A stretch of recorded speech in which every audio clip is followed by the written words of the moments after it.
encore sur de la fertilisation minérale, mais que progressivement, on essaye de changer nos pratiques pour réduire les coûts qui sont liés à ces intrants-là. Et pour se rapprocher au maximum, comme on n'utilise plus de produits chimiques en protection, l'idée c'est aussi de réduire pareil sur les fertilisants. Ce matin-là, les partenaires du projet STOP et des agriculteurs associés sont sur le terrain. Au programme, visite de la parcelle expérimentale de l'Arméflore à Bas-Saint-Martin. Alors l'objectif de la journée, c'est vraiment de faire une première restitution aux agriculteurs qui avaient été sollicités, que ce soit pour une phase de track à l'innovation ou de co-conception des systèmes de culture.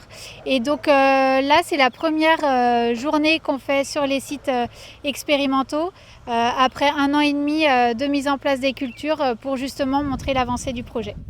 Innovant et ambitieux, le projet lancé voici 2 ans vise à cultiver des fruits et des légumes sans utiliser de produits chimiques de synthèse. Les cultures maraîchères ont été mises en place. Là, on est à maintenant 1 an et demi de culture maraîchère. Donc, on a les premiers résultats sur les aspects économiques et agronomiques.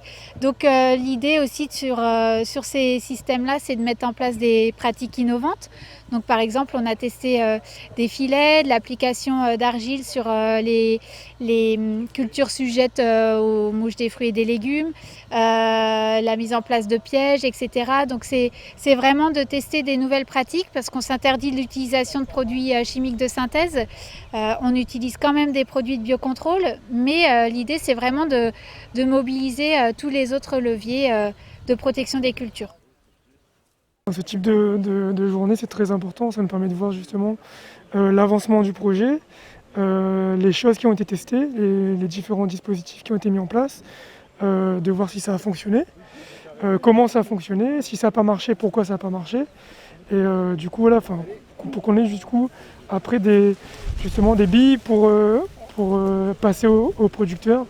Et pour qu'ils puissent justement, là comme dans le but du projet, c'est de se passer des produits phyto, qu'ils puissent après justement mettre en place des techniques et moyens de lutte pour se passer le plus possible de produits phyto. L'application d'argile calcinée sur les arbres fruitiers constitue ainsi une solution efficace pour protéger les fruits des attaques des ravageurs. Donc du coup, c'est le liseré blanc qu'il y a sur les feuilles. Petit liseré blanc. Alors, du coup, ce produit a pour but, on va dire, de perturber la mouche des fruits. En fait, la mouche va se poser, elle ne va pas forcément reconnaître la texture de la feuille, du fait de l'argile qui est positionnée sur la feuille. Et donc, du coup, elle va pas forcément reconnaître le fruit. Donc, comme elle n'est pas sûre que ce soit une mangue, donc elle va partir, elle va aller chercher ailleurs. Et pareil sur les mangues, du coup, elle va se poser, elle ne va pas forcément reconnaître la texture du fruit, ce qui fait qu'elle ne va pas forcément piquer. C'est de l'argile, c'est comme de la craie. Du coup, c'est un produit qui est totalement inoffensif et sain pour l'utilisateur. Là,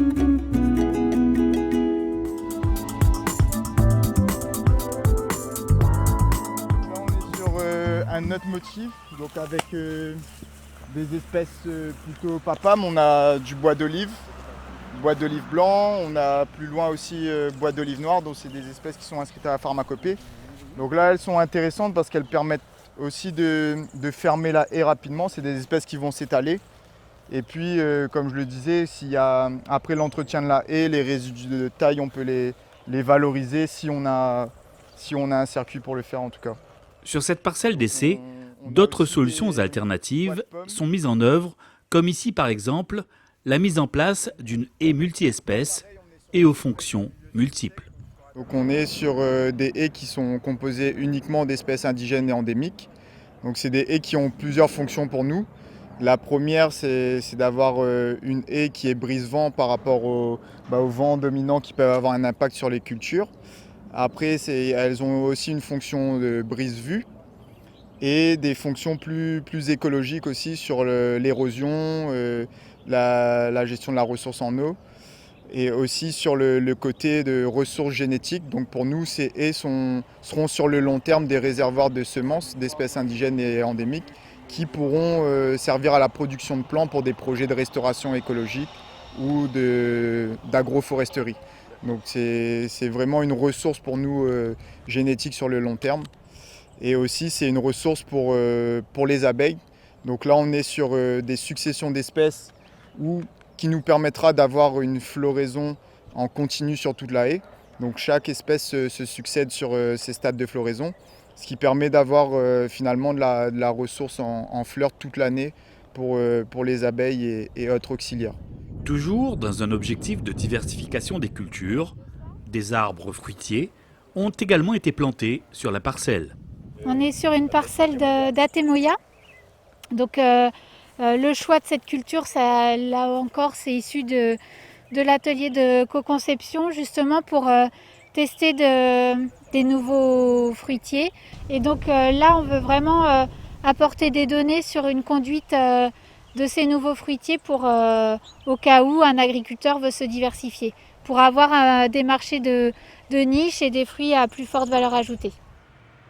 Ce projet, il rentre vraiment un peu dans une phase terminale aussi de la reconception de système et de la réduction des phytos. On n'est plus sur la substitution, on est vraiment on s'attaque au système de production et on essaye de voir comment le changer totalement. Alors c'est vrai que c'est très très nouveau pour les producteurs, c'est aussi pour ça qu'on n'a pas voulu faire prendre de risques à la profession et prendre les risques sur des sites pilotes, des sites d'expérimentation.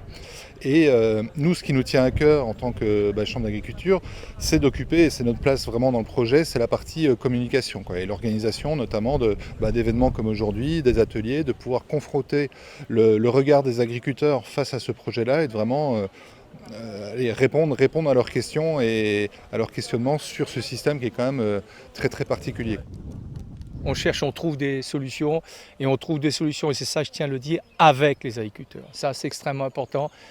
Mettre en avant les savoirs des agriculteurs, mettre en avant les savoir-faire, c'est quelque chose qui est extrêmement important. Prendre le temps d'écouter, prendre le temps d'analyser ensemble, prendre le temps de mettre en œuvre, prendre le temps d'analyser, c'est quelque chose, je crois, qui est aussi une vraie leçon dans ce projet.